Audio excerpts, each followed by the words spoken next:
Buenos días, Leidel Ramos.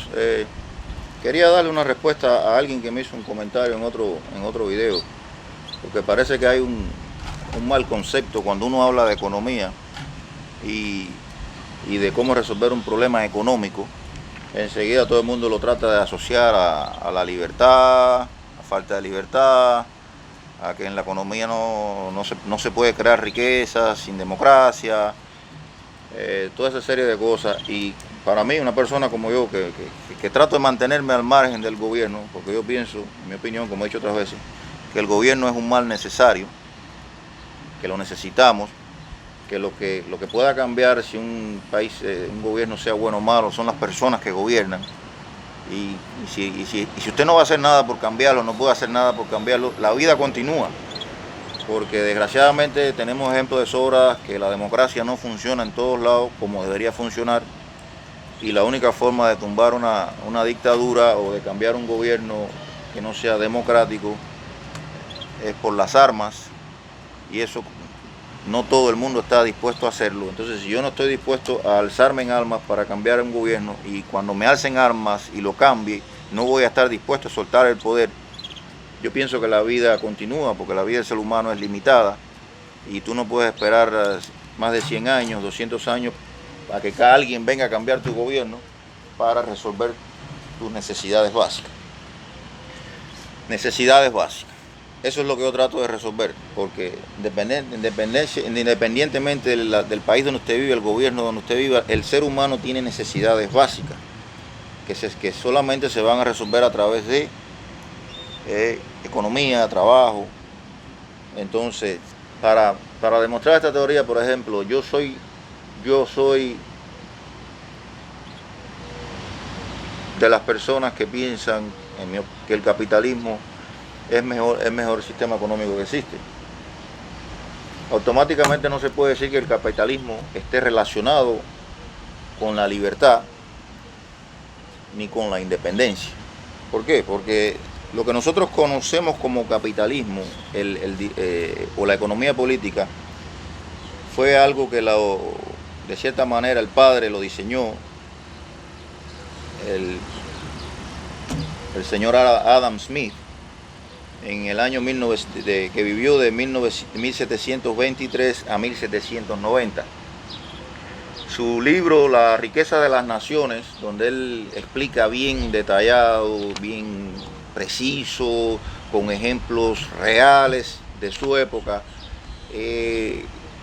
con ejemplos de épocas anteriores, de otros periodos de desarrollo, de civilización humana. Él lo escribe aproximadamente con 40 y tantos años de edad, podemos decir que en 1760. Tengo la fecha exacta por ahí para los críticos, pero estoy poniendo un ejemplo aproximado. Si usted se va a ese periodo de 1700 a 1790, 1723 a 1790, en que Adam Smith postuló esta economía, este modelo económico, en la mayoría de los países de esa época y las naciones no había democracia. Por ejemplo, en Inglaterra había un rey. En Escocia, donde él vivía, era el Reino Unido de Inglaterra, de Gran Bretaña. En Francia, todavía cuando él nació, no había ocurrido la Revolución Francesa, que fue marcador para lo que nosotros conocemos hoy como la libertad. Si nos ubicamos, la Revolución Francesa se trataba de libertad, fraternidad, libertad, igualdad y fraternidad. En esta parte del mundo todavía éramos colonia inglesa, no había independencia en esa época, porque la independencia americana comenzó en 1775 y se terminó en 1783. Las bases para la independencia americana, no estamos hablando que no hubiera una economía, que no hubiera una nación buscando el desarrollo, que no se satisfacieran las necesidades básicas de los habitantes de esta región, si tenemos en cuenta que existía la esclavitud, que es otra parte que quiero tratar después sobre la teoría o los planteamientos del señor Smith. Entre las cosas que se abogaban en la Declaración de Independencia de Estados Unidos era el derecho a la vida, era el derecho a la libertad, vamos a hacer una pausa ahí, y que los derechos, el derecho a la vida, a la libertad, y quiero hacer no una pausa, sino que esa libertad tiene entre comillas, para poder tocarla después, y a la búsqueda de la felicidad. Digo la libertad porque eso está en inglés, y en inglés se dice liberty, y liberty no es lo mismo que freedom. Freedom en inglés es cuando usted está encarcelado, y liberty es cuando usted goza de libertades, de entrar, salir, hablar, cantar, brincar, saltar. Son dos cosas diferentes, por eso digo lo de la comilla. Entre estas libertades se busca un gobierno que para mí es un mal necesario, que controle esas libertades. Cuando hay un gobierno que controla, ya no hay libertad plena. Entonces, ¿por qué digo que el gobierno es un mal necesario? Porque si vamos a hablar de revoluciones, de búsqueda de independencia, de libertad, no podemos dejar de hablar de la revolución haitiana. La revolución haitiana, de nuevo, 1791 a 1804, trajo libertad a Haití, trajo independencia a Haití. Lo único que no trajo fue prosperidad. No trae prosperidad, ¿por qué? Porque ahora mismo Haití es un estado fallido, es una anarquía donde no hay gobierno que restrinja, que controle las libertades para poder vivir en sociedad.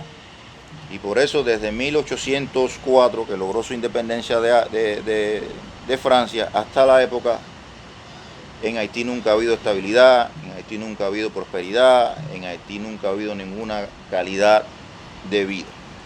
A diferencia de mi país, Cuba, que tiene un gobierno, como muchos lo quieran llamar, dictatorial. Yo no me quiero enfrascar en ese tema porque ese es un debate muy amplio.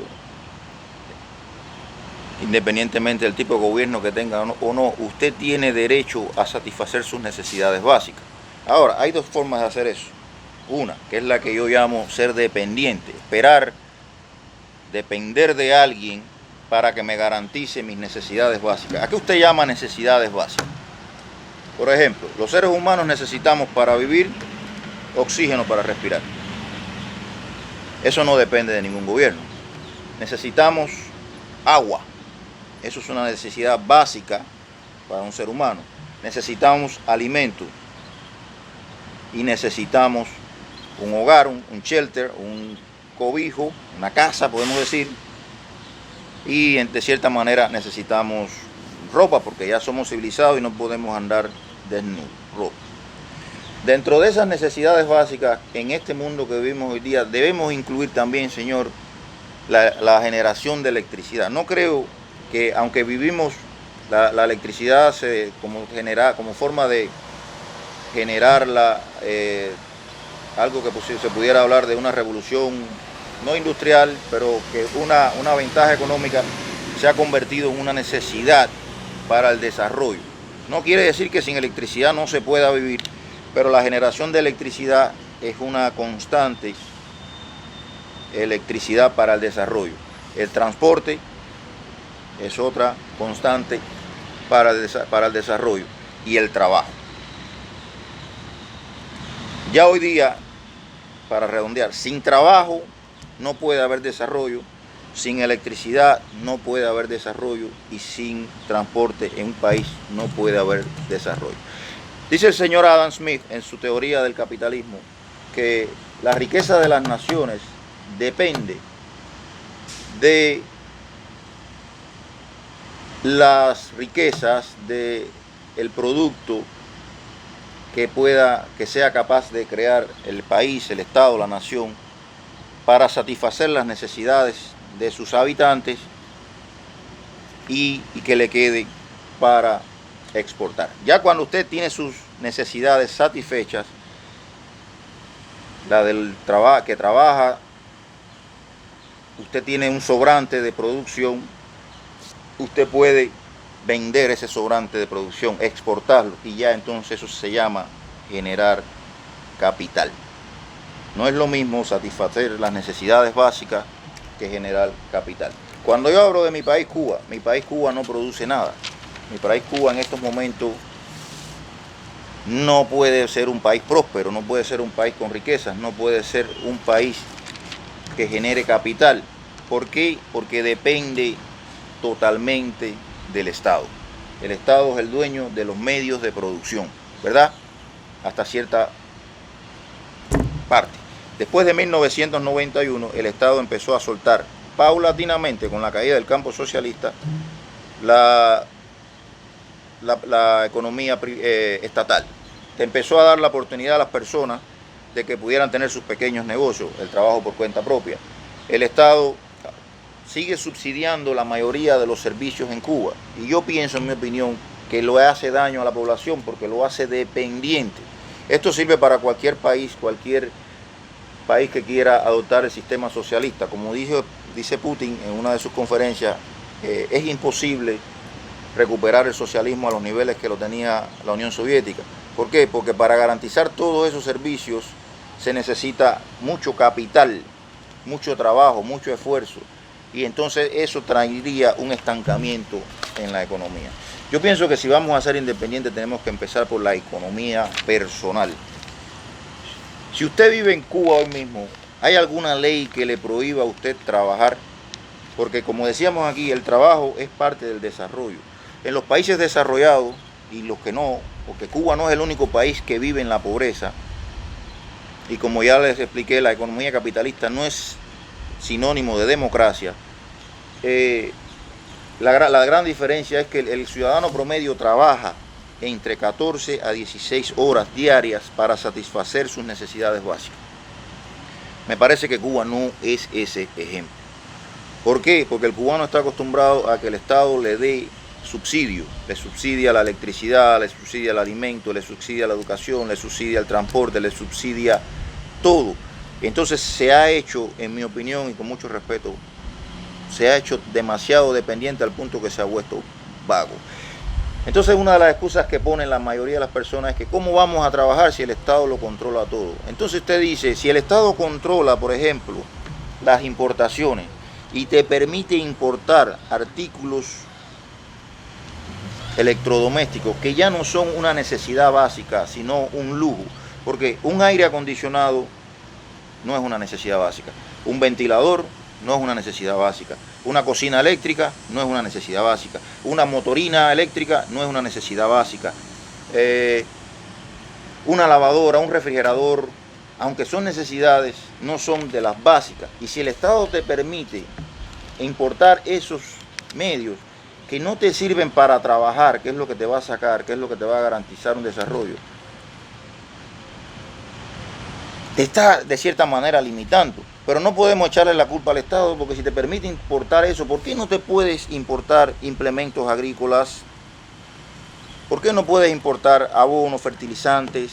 ¿Por qué no puedes importar herramientas manuales, por muy rudimentarias que sean, maquinaria, para producir, para trabajar, para crear riquezas? Yo pienso, señores, que si somos críticos de verdad, esa culpa no se la podemos echar al Estado. ¿Por qué? Porque ahora mismo en Cuba hay tiendas que venden todos estos tipos de electrodomésticos, aires, motos, bicicletas, que sabemos que no resuelven problemas de desarrollo, y entran. El Estado no los prohíbe. ¿Pero por qué entran? Porque hay un grupo de personas que trabajan en Cuba y se lo pueden costear, o la gran mayoría, que es el 95%, tienen un familiar en el extranjero que se lo costea, que le paga por estos artículos. Entonces ahí es donde yo digo que la inmigración se ha convertido en un freno para el desarrollo de un país. Porque si usted le puede pagar a un familiar en Cuba un aire acondicionado, una planta, un ventilador, una cocina eléctrica, y usted no hay una tienda, porque si se pone una tienda de guatacas, de asadones, de rastrillos, de machetes, de mochas, creo que nadie compraría eso. Le estamos haciendo un daño a nuestra propia familia que queda atrás. Y la emigración se está convirtiendo en un negocio para el gobierno y para el familiar que queda atrás, que no te exige una lima, un machete, una piocha, un pico, pero te exige una recarga, que no te exige un arado, pero te exige un teléfono celular, que no te exige una máquina, por muy rudimentaria que sea, un fertilizante, un insecticida para cultivar sus propios alimentos, pero te exige un aire acondicionado, o otro tipo de estos productos de países desarrollados. Y creo que eso no es ser comunista, eso deberíamos llamarlo un análisis lógico, porque si usted migra a otro país y usted trabaja lo mismo que limpiando pisos, que limpiando baños, que en la agricultura, que en la construcción, que poniendo techos a la intemperie 12, 14 horas diarias, para comprarle un artículo a alguien que no trabaja la mitad de lo que hace usted es cómplice del sistema que lo obliga a emigrar. Muchas gracias por su tiempo.